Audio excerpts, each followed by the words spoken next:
मेरे प्यारे विद्यार्थियों, आप कैसे हैं? मुझे उम्मीद है आप स्वस्थ होंगे और अपनी तैयारी में लगे हुए होंगे। तो आज मैं एक ऐसे विषय पर वीडियो बनाने जा रहा हूं जो कि ये अव्ययी भाव समास के बारे में है। समास चूँकि हिंदी व्याकरण में भी और संस्कृत व्याकरण में भी पूछा जाता, तो मैंने सोचा कि क्यों न एक ऐसा वीडियो बनाया जाए जिसमें हिंदी के साथ साथ संस्कृत में भी ये समास से संबंधित अव्ययी भाव समास के बारे में अच्छी तरह से समझा जा सके। तो चलिए विशेष समय न लेते हुए स्टार्ट करते हैं। तो अव्ययी भाव समास के कई प्रकार हैं, उनमें से एक महत्वपूर्ण समास है जिसका नाम है अव्ययी भाव। तो सर्वप्रथम हिंदी में हम लोग देख रहे हैं, तो इसकी परिभाषा है कि जिस समास में पहला पद अव्यय होता है और समस्त पद भी अव्यय होता है, उसे अव्ययी भाव समास कहते हैं। चलिए संस्कृत में देख लेते हैं। संस्कृत में कहा गया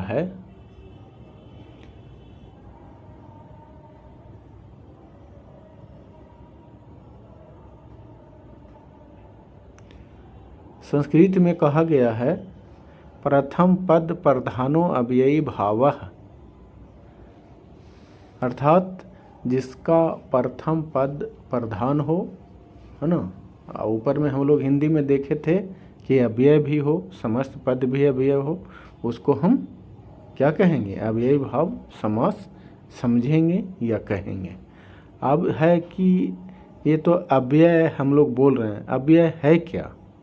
तो उसको समझने के लिए, इस समास को समझने के लिए हम लोग कुछ ऐसे एक तरह से उपसर्ग इसको कह सकते हैं। किसी शब्द के पहले ये जो नीचे लिखा हुआ है वो सब शब्द जुड़ कर के आता है।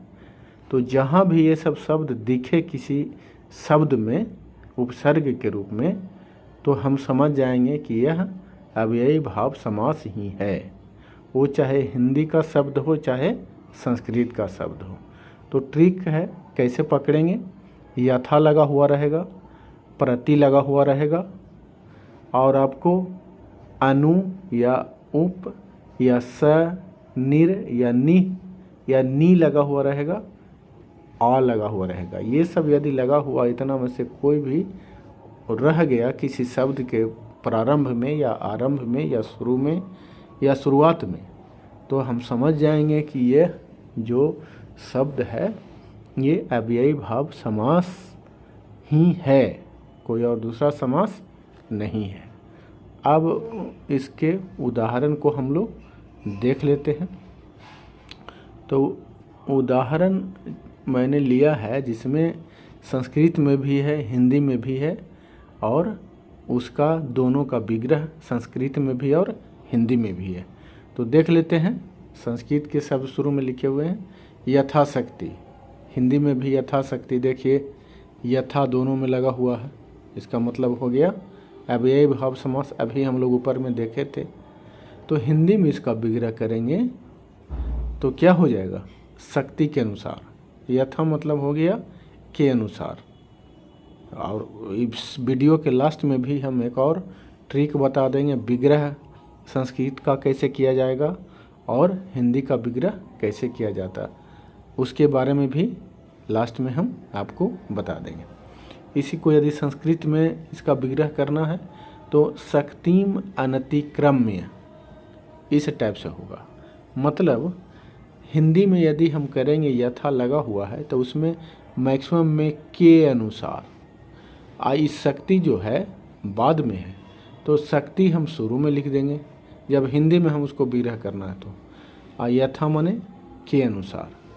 संस्कृत में भी सेम रहेगा, शक्ति को शक्ति में लिखना पड़ेगा, अनतिक्रम में लिखना जरूरी होगा। जहाँ जहाँ यथा लगा हुआ शब्द आएगा, जैसे यथाक्रम सेम है क्रम के अनुसार, या क्रमम अनतिक्रम में। इसी प्रकार के यथा विधि है, यथा समय है, यथा शास्त्रम है। सबका यथाशक्ति की तरह ही विग्रह होगा, चाहे वे हिंदी में हो या संस्कृत में हो। अब दूसरा में आ जाते हैं। यथा वाला हम लोग देख लिए। अब हम लोग चलते हैं प्रति लगा हुआ। देखिए प्रति का एक का उदाहरण मैं बता देता हूँ। इतना लिखने लगेंगे, पढ़ाने लगेंगे तो टाइम भी ज़्यादा लगेगा। सिर्फ हमको पकड़ने के लिए, जैसे प्रति लगा हुआ आरंभ में है, मेन शब्द होता है दिन हिंदी में, संस्कृत में दिनम है। तो इस प्रकार से हिंदी में इसको लिखेंगे तो प्रतिदिन होगा। प्रति के मतलब प्रत्येक होता है ना, या तो यह प्रतिदिनम हो संस्कृत में, या प्रतिदिन हो संस्कृत में, प्रतिवर्षम हो, मतलब प्रति लगा हुआ रहेगा। उसको संस्कृत में कैसे करेंगे विग्रह?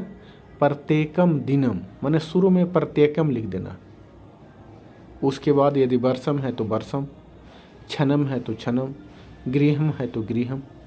और हिंदी में भी प्रत्येक शुरू में लिख देंगे। ये देखिए प्रति सब में लगा हुआ है। अब वर्ष है तो वर्ष को अलग लिख देंगे, प्रत्येक वर्ष। प्रति मतलब हिंदी में अब यही भाव समास जब इस टाइप के शब्द होंगे तो प्रत्येक वर्ष, प्रत्येक क्षण, प्रत्येक गृह या घर, इस टाइप से करेंगे। अब चलते हैं आगे। अनु भी लगा हुआ होता है, जो क्या होता है जी? अब यही भाव समास ही होता है। तो देखिए अनुरूपम संस्कृत में हो गया, अनुरूप हिंदी में हो गया। तो हिंदी में विग्रह करेंगे तो रूप के अनुसार। यथा के मतलब ही अनुसार ही था ऊपर में। यदि किसी शब्द में यथा लगा हुआ था, जैसे यथाशक्ति, तो हिंदी में शक्ति के अनुसार था। उसी प्रकार अनुरूपम है तो इसका हो जाएगा रूप के अनुसार, हिंदी में विग्रह। अनुरूपम चूँकि संस्कृत शब्द है तो इसका हम करेंगे तो इसमें होगा रूपस्य अनुसारम, माने रूप के अनुसार। का के की का जब ये बनाते हैं तो से लगा करके बनाया जाता है। तो संस्कृत में हो जाएगा अनुसारम। अनुदिनम का विग्रह हो जाएगा दिन प्रति दिन हिंदी में, आ दिने दिने संस्कृत में लिखेंगे। हिंदी में इसको अनुदिन कहा जाएगा। उसी प्रकार है शब्द अनुक्रमेण, संस्कृत में है तो क्रमम अनुसारम, इसी प्रकार से। या क्रमम अनति क्रम, चूँकि ऊपर में हम लोग पढ़े थे शुरू में यथाशक्ति में कि अनति क्रम होता है। जैसे यथाशक्ति का जो संस्कृत में इसका विग्रह किया था हम लोग किए थे, तो शक्तिम अनति क्रम में हुआ था। या तो उसको हम लिखेंगे, वो तो सही लिखे थे। इसी प्रकार इसमें भी हम अनु का हिंदी में जब विग्रह करना होगा, लगा हुआ शब्द होगा तो अनुसार लिख देंगे, लेकिन ये बाद में लिखेंगे। रूप के अनुसार, दिन के अनुसार भी चल सकता, या दिन प्रतिदिन, क्रम के अनुसार, इसी प्रकार से हम लोग बना लेंगे। अब चलते हैं कुछ और शब्दों को भी देखते हैं।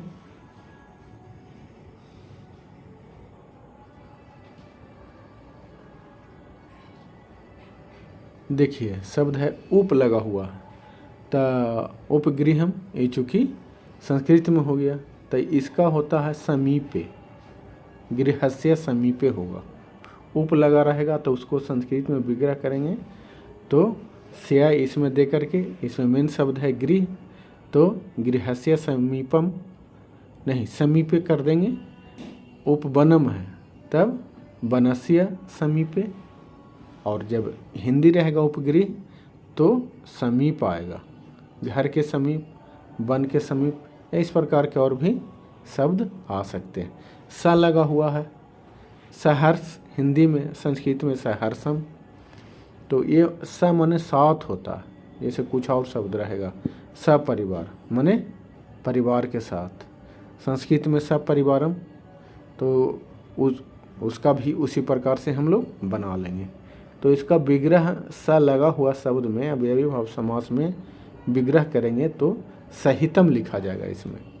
जैसे और भी देखिए सप्रेमम, प्रेमना सहितम, ससमानम, सम्मानेन सहितम, सशब्दम है ना, शब्देन सहितम। और जब हिंदी में आएगा सप्रेम तब प्रेम के साथ, ससम्मान सम्मान के साथ, शब्द मतलब शब्द के साथ। इसी प्रकार से आगे और भी कुछ शब्द को देख लेते हैं। निह लगा हुआ वाला हम लोग पढ़े थे, निह या निर्भय, तो निर्भयम संस्कृत में हो गया, तब भयम बिना या भयस्य अभावः, माने भय की कमी, भय की अनुपस्थिति। और जब हिंदी में रहेगा तो के बिना इसमें लिखना पड़ेगा। जैसे निष्कारणम, तो इसका हो जाएगा कारणम बिना, बिना ऊपर हम लोग पढ़ लेंगे, या तो बिना दीजिए या अभाव दीजिए। हिंदी में रहेगा निष्कारण, तो कारण के बिना। इसी प्रकार से हम लोग इसको बना लेंगे। यथा वाला पीछे तो हम लोग पढ़ ही लिए थे, देख लिए थे। यथा या यथो दोनों को सेम प्रकार से करेंगे। यथोचित हिंदी में है, उचित के अनुसार। यथोचितम, उचितम अनतिक्रम, पीछे ही हम लोग शुरू में ही देख लिए थे। आ लगा हुआ रहेगा, आमरण हिंदी में और संस्कृत में आमरणम। तो जब हिंदी में आमरण रहेगा तक या भर हम लोग लिखेंगे विग्रह करने में। मृत्यु तक हो गया या जीवन भर हो गया, आजीवनम रहेगा, आजीवन। तो संस्कृत में रहेगा आमरणम आजीवनम, तो उसको पर्यंतम लिखा जाता, मरणम पर्यंतम, उसे जीवनम पर्यंतम, यह देंगे हम लोग। इसी प्रकार से बना लेंगे। अब जैसा कि मैंने आप लोग को बताया था कि वीडियो के लास्ट में आपको हम ट्रिक, तो पीछे हम लोग पढ़ लिए कि यथा रहेगा, आ रहेगा, स रहेगा, निर रहेगा, उप रहेगा। इस सब टाइप से रहने पर चाहे हिंदी के शब्द हों चाहे संस्कृत के शब्द हों, हम समझ जाएंगे कि ये क्या है, अव्ययी भाव समास है। इसके अलावा विग्रह में कुछ ट्रिक है, उसको हम लोग देख लेते हैं। जैसे देखिए, आपको जैसे ही जो मतलब ये करना है कि ये कैसे पकड़ना है, तो देखिए यथो या यथा लगा रहेगा तो हिंदी में के अनुसार देना। पीछे हम लोग पढ़ चुके हैं, लेकिन फिर भी आपको हम एक बार रिवीजन करवा देते हैं। प्रति लगा देंगे तो प्रति माने होगा प्रत्येक या हर, पीछे पढ़ चुके हैं। अनु रहेगा तो हिंदी में के अनुसार देंगे, ऊपर सब हम लोग उदाहरण देख चुके हैं। उप रहेगा तो के समीप दे देंगे हम लोग। स लगा हुआ रहेगा तो के साथ लिखेंगे हिंदी में। निर या निस रहेगा तो के बिना देंगे हिंदी में। आ लगा हुआ रहेगा तो तक या भर, जैसे आमरण, आजीवन, अभी हम लोग ऊपर में देख चुके थे। अब संस्कृत में इसको कैसे करेंगे जी, तो इसके लिए है यथा या यथो लगा रहेगा तो अनति क्रम में लिखेंगे। लेकिन कैसे, अनति क्रम में बाद में लिखा जाएगा। जैसे कि यथा शक्ति था तो शक्ति अनति क्रम, शक्तिम अनति क्रम में, मतलब अनति क्रम जो है बाद में देंगे। प्रत्येक जिसमें आएगा तो प्रत्येक में शुरू में ही देना होगा। जैसे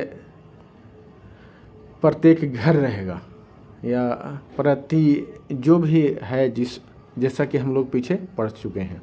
अनु लगा रहेगा तो अनुसारम देंगे उसको, संस्कृत की बात कर रहे हैं, लेकिन ये उस शब्द के बाद में लिखेंगे। उप रहेगा तो उसका समीपे दे देंगे, ये भी बाद में ही लिखा जाएगा, शुरू में नहीं देना है। स रहेगा तो सहितम लिखेंगे, शब्द के बाद में देना है। निर या निह रहेगा तो उसको क्या करेंगे, बिना या अभाव लिखेंगे, लेकिन बाद में ही लिखेंगे। आ रहेगा तो संस्कृत का विग्रह करते समय पर्यंतम जो है मिलाकर लिखेंगे, शब्द के बाद में लिखेंगे। तो इस तरह से इसका ये शॉर्ट ट्रिक टाइप के हो गया। इतना भी ध्यान रखेंगे तो मुझे पूरा विश्वास है कि आपको एक भी शब्द जो है समास पकड़ने में जो अवयवी भाव का है नहीं छूटेगा आपसे। अब देखते हैं पिछले वर्षों में बोर्ड की परीक्षा में आए हुए अव्ययी भाव समास से संबंधित कुछ प्रश्न देख लेते हैं।